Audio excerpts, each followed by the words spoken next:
আজকে আমরা ৩১ দফার যে কর্মসূচি বিএনপি ২০২৩ সনে সমমনা সকল রাজনৈতিক দল এবং অন্যান্য সমাজের বুদ্ধিজীবী, শিক্ষক, জ্ঞানীগুণীদের সমন্বয়ে আগামী দিনে রাষ্ট্র পরিচালনার জন্য যে ৩১ দফার রূপরেখা দিয়েছেন তার আলোকেই আমাদের আজকের এই পথসভা। গতকাল লন্ডনে প্রফেসর ইউনূস, বাংলাদেশের এক বর্তমান প্রধান উপদেষ্টা এবং বিএনপির ভারপ্রাপ্ত চেয়ারম্যান, ইনশাআল্লাহ ভবিষ্যৎ প্রধানমন্ত্রী, তারা তারেক রহমানের মধ্যে আগামী দিনে নির্বাচন, রাষ্ট্র, স্বাধীনতা, সার্বভৌমত্ব, গণতন্ত্র এবং মানুষের ভাগ্যের উন্নয়নের জন্য করণীয় নির্ধারণে একটি ফলপ্রসূ বৈঠক হয়েছে এবং সেই বৈঠক থেকে আমরা জানতে পেরেছি যে আগামীতে বাংলাদেশে সকলের কাছে গ্রহণযোগ্য একটা সময় নির্বাচন হবে। আর এই নির্বাচন যে হবে, এই নির্বাচনে মানুষ যেন ভোট দিতে পারে সেটাই কিন্তু সকলের প্রত্যাশা এবং এই মানুষের ভোটাধিকার প্রতিষ্ঠা করার জন্যই কিন্তু বিএনপি ১৭ বছর ধরে লড়াই করছে, সংগ্রাম করছে। মানুষের অধিকার প্রতিষ্ঠা করাই কিন্তু বিএনপির রাজনীতি এবং এই বাংলাদেশের অভ্যুদয় এবং বাংলাদেশের গণতন্ত্র এবং সার্বভৌমত্ব, এই প্রত্যেকটি বিষয়ের সাথে বিএনপি জড়িত। বিএনপির নেতা, বিএনপির প্রতিষ্ঠাতা শহীদ প্রেসিডেন্ট জিয়াউর রহমান জড়িত, বিএনপির নেত্রী, বিএনপি চেয়ারপারসন দেশনেত্রী বেগম খালেদা জিয়া জড়িত, বিএনপির ভারপ্রাপ্ত চেয়ারম্যান দেশনায়ক তারেক রহমান জড়িত। জিয়া পরিবার এই বাংলাদেশের মানুষের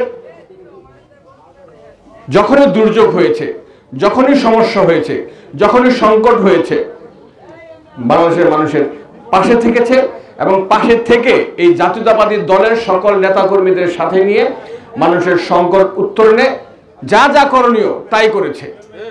ইতিহাস তাই বলে। ৭১-এর মুক্তিযুদ্ধ বলেন, ৭৫-এর সিপাহী জনতার বিপ্লব বলেন, ৯০-এর স্বৈরাচার বিরোধী আন্দোলনের মধ্য দিয়ে বাংলাদেশে গণতন্ত্র ফিরিয়ে আনা বলেন, সর্বশেষ ১৭ বছর বহু গুম, বহু খুন, বহু নির্যাতন, নিপীড়নের পরেও কিন্তু এই ভোটের অধিকার প্রতিষ্ঠা, মানুষের অধিকার প্রতিষ্ঠার লড়াই কিন্তু বিএনপি করে যাচ্ছে, এখনো থেমে যায় নাই।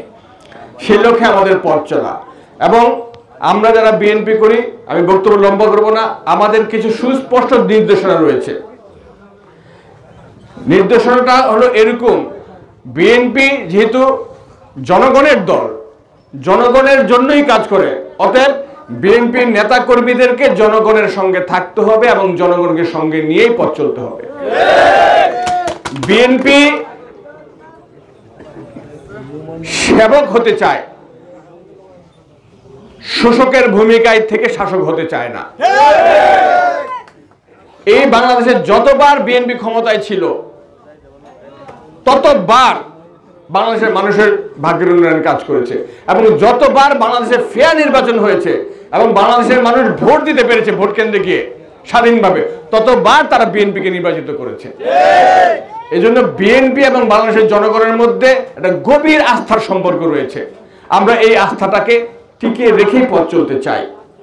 এই কালতের গায়ে যারা আছেন, এখানে উপজেলা নেতৃবৃন্দ আছেন, আমাদের পার্শ্ববর্তী বেলাবর থানারও অনেকে এখানে থাকতে পারেন যেহেতু পোড়া দিয়ে খুব কাছে। সকলে মিলে আমরা এই মনোহরদী বেলাবতে শহীদ প্রেসিডেন্ট জিয়াউর রহমানের এই স্বনির্ভর বাংলাদেশ, দেশনেত্রী বেগম খালেদা জিয়ার সমৃদ্ধির বাংলাদেশ, দেশনায়ক তারেক রহমানের আধুনিক বাংলাদেশ গড়ার লক্ষ্যে কাজ করে যাব ইনশাআল্লাহ। সেই জায়গায় আপনাদের সকলকে ঐক্যবদ্ধ থাকতে হবে এবং জনগণের প্রতি যেন জুলুম না হতে পারে, নির্যাতন না হতে পারে, জনগণের প্রতি যেন কেউ অন্যায় করতে না পারে, সেজন্য আপনাদেরকে কিন্তু সচেতন থাকতে হবে এবং সজাগ থাকতে হবে এবং প্রয়োজনে ঐক্যবদ্ধভাবে যে কোনো ধরনের ষড়যন্ত্র, অপশক্তি, জুলুম, চাঁদাবাজি, টেন্ডারবাজি, দালালি এগুলোকে রুখে দিতে হবে। আমরা চাই বাংলাদেশের গুণগত পরিবর্তন। আমাদের নেতা জনাব তারেক রহমান বলেছেন